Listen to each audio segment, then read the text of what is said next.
अरे बाबूजी, आज इतनी देर तक सो रहे हैं। बाबूजी को सोता देखकर मनीराम चौंका। रोज तो बाबूजी सुबह 6 बजे ही सर करके आ जाते हैं, आज क्या हुआ? पास जाकर बाबूजी को छू कर देखा। बाबूजी का बदन बुखार से तप रहा था। हे भगवान, बाबूजी को तो बहुत तेज बुखार है। अब मैं क्या करूं? मनीराम परेशान हो सोचने लगा। अभी जाकर नरेंद्र भैया को बताता हूँ, लगता है आज बाबूजी को अस्पताल ले जाना पड़ेगा। मनीराम ने घर के ऊपर के हिस्से, जहाँ बाबूजी के दोनों बेटे नरेंद्र व सुरेंद्र के कमरे थे, आवाज़ लगाई। नरेंद्र भैया, नरेंद्र भैया। क्या हुआ मनीराम? कौन सा पहाड़ टूट पड़ा जो सुबह सुबह चिल्ला रहे हो? नरेंद्र की पत्नी सुधा चाय का कप पकड़े हुए बाहर आई। भाभी, वो बाबूजी को तेज बुखार है, लगता है डॉक्टर के पास ले जाना पड़ेगा। मनीराम एक ही सांस में बोल गया। बड़ा आया डॉक्टर के पास ले जाने वाला, पैसे क्या पेड़ पर उगते हैं? सुधा ने हाथ मटका कर कहा। ये ले, मैं बुखार की गोली देती हूँ, तू जाकर खिला दे, ठीक हो जाएंगे। इतनी जल्दी कहाँ जान छोड़ने वाले हैं तेरे बाबूजी? सुधा बड़बड़ा उठी। मनीराम दौड़ कर गया और बाबूजी को उठाया। उठिए बाबूजी, दवा खा लीजिए। बाबूजी को दवा खिलाकर मनीराम ने फिर से लिटा दिया और खुद बाबूजी के पैर दबाने लगा। कितना कुछ बदल गया है इन 2 सालों में, मनीराम सोचने लगा। जब मालकिन थी तब सब कितना सही था, सभी मिलजुल कर रहते थे। बाबूजी और मालकिन का ख्याल रखते थे, पर मालकिन ने बाबूजी का साथ क्या छोड़ा, सारे रिश्ते ही जैसे रूठ गए हों। मालकिन आप क्यों चली गई, हम सभी को छोड़कर, बाबूजी को छोड़कर? मनीराम की आंखों से आंसू गिरने लगे। सरस्वती, सरस्वती, बाबूजी नींद में बड़बड़ाए। क्या हुआ बाबूजी, आप ठीक हैं? कुछ चाहिए क्या? मनीराम ने बाबूजी का सिर सहला कर देखा। बुखार उतर चुका था। हाँ रे मनी, ठीक हूँ। वो सरस्वती आई थी सपने में, पता नहीं क्या कह रही थी। बाबूजी बैठते हुए बोले। क्या कह रही थी मालकिन? मनीराम ने मुस्कुरा के पूछा। अरे मेरी चाय। बाबूजी ने आसपास नज़र डाली। मनीराम समझ गया कि बाबूजी को चाय की तलब लग रही है और वो चाय पिए बिना कोई बात नहीं करेंगे। अच्छा, आप जब तक सोचिए कि मालकिन ने क्या कहा, तब तक मैं चाय लेकर आया। मनीराम इस घर में विगत कई सालों से काम कर रहा था। बाबूजी के पैतृक गांव का था। घर के गार्डन में बने एक कमरे के सर्वेंट क्वार्टर में अपनी पत्नी राधा के साथ रहता था। घर बाहर के सभी छोटे बड़े काम वो और उसकी पत्नी करते। बदले में जो पगार मिलती वो दोनों के लिए काफ़ी थी। बाल बच्चे कोई थे नहीं, सो कभी बाहर जाकर काम करने का सोचा नहीं। राधा बाबूजी के बड़े बेटे सुरेंद्र की रसोई में काम कर रही थी। मनीराम ने रसोई के बाहर से आवाज़ लगाई। राधा, ज़रा बाबूजी के लिए चाय बनाना। राधा कुछ कहती उससे पहले सुरेंद्र की पत्नी कामिनी बोली। आज बाबूजी के खाने पीने की बारी सुधा के घर है, यहाँ नहीं। मनीराम खून का घूंट पीकर रह गया।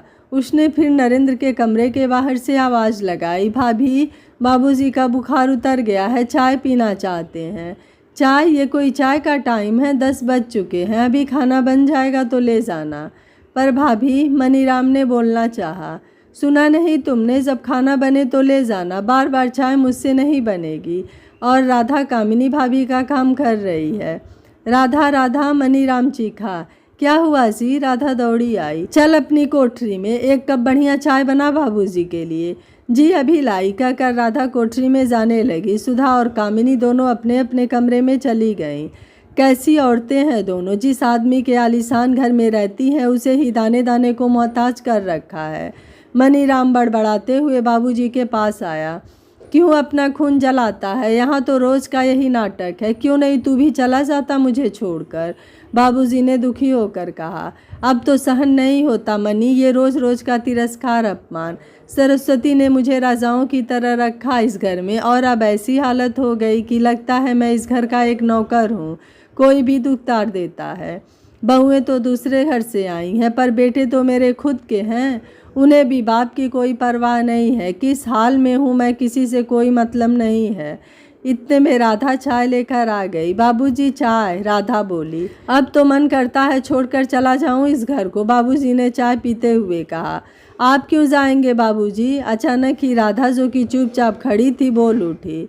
मनीराम और बाबूजी दोनों एक साथ राधा को देखने लगे। हाँ बाबूजी, आप क्यों जाएंगे घर छोड़कर? राधा पुनः बोली। ये घर आपका है बाबूजी। कमरे में सन्नाटा फैल जाता है, लेकिन बाबूजी के दिमाग में रोशनी की किरण फूट चुकी थी। बाबूजी मुस्कुराते हुए बोले, तू पूछ रहा था न मनी, तेरी मालकिन क्या कह रही थी मेरे सपने में? क्या बाबूजी? मनीराम बोला, यही कि आप इस घर के मालिक हैं, फिर आपने अपनी हालत ऐसी क्यों हो जाने दी? मैं समझ गया मनी कि सरस्वती भी मुझे यही समझा रही थी जो राधा बिटिया कह रही है।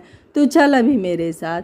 कहाँ बाबूजी? मनीराम बोला, मेरे दोस्त अशोक के यहाँ। वो वकील है, मुझे बेहतर तरीका समझा सकता है। और दोनों अशोक जी के घर के लिए निकल गए। दोपहर के 2 बजे सुधा ने राधा से पूछा, क्यों राधा, ये बाबूजी और मनीराम कहाँ गए हैं? जी भाभी, मुझे नहीं मालूम, राधा ने चुप्पी साध ली। तभी बाबूजी और मनीराम वापस आ गए। लो आ गए मालिक साहब। इनके इंतज़ार में इंसान दिन भर बैठे रहे। जब मर्जी होगी आएंगे, जब मर्जी होगी खाएंगे, सुधा ने ताना कसा। हाँ सुधा बिटिया, अब से ऐसा ही होगा, बाबूजी ने स्वाभिमान के साथ कहा। जाओ जाकर नरेंद्र को बुलाओ, बाबूजी ने आदेश दिया। पर वो सो रहे हैं, सुधा की आवाज़ लड़खड़ा गई बाबूजी के आत्मविश्वास के आगे। जगा दो, बाबूजी बोले। राधा, तुम जाकर सुरेंद्र को भी बुला लाओ। क्या हुआ बाबूजी? सुरेंद्र और नरेंद्र आते ही एक साथ बोले। और आप कहाँ गए थे? वकील के पास, बाबूजी ने जवाब दिया। क्यों? सुरेंद्र बोला। वो बताना मैं ज़रूरी नहीं समझता, जो ज़रूरी है वो सुनो। ये घर मेरा है, मेरे नाम रजिस्टर है। तो अब से तुम लोग अगर यहाँ रहना चाहते हो तो प्रति परिवार बतौर किराया 10,000 रुपये महीने देना होगा।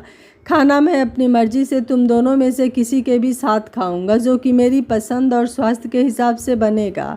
और सबसे ज़रूरी बात, जिसका भी व्यवहार गलत लगा उसे जब चाहूँगा अपने घर से निकाल सकता हूँ।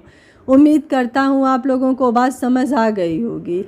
आप ऐसा कैसे कर सकते हैं बाबूजी हमारे साथ? नरेंद्र ने खींच कर कहा। जैसे तुम लोग कर रहे थे मेरे साथ, उसके आगे ये कुछ नहीं। बाबूजी उठ खड़े हुए। और हाँ मनी, तुम और राधा यहाँ मेरी मदद के लिए हो, किसी और के लिए नहीं। आइंदा ध्यान रखना, वो अपने काम के लिए किसी और को रख सकते हैं। बाबूजी ने जाते जाते कहा तो मनीराम और राधा उनके पीछे हो लिए और बाकी सभी उन्हें देखते रह गए। बाबूजी फिर एक बार अपने घर के राजा बन चुके थे। बाबूजी का फैसला आपको कैसा लगा? आप मुझे अपनी राय कमेंट बॉक्स में ज़रूर दीजिएगा। आशा है यह कहानी आपको ज़रूर पसंद आई होगी। वीडियो पसंद आया है तो वीडियो को लाइक, शेयर एंड चैनल को सब्सक्राइब कर लीजिएगा। Thank you for watching. मिलते हैं अगली कहानी में।